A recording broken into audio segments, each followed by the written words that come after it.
I've had these where these covers are like 10, 12, even 15 thousandths too tall when you put the impeller in there. That does not work. The tighter your tolerance, the higher your pressure can be. And this thing has to float, it has to balance in there. So once you put your product in, it floats on the shaft.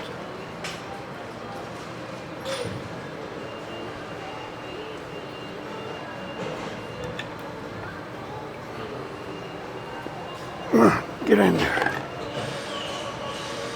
There we go.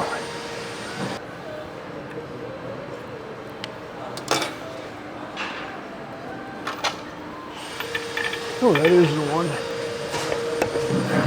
That's how you seat and snap ring.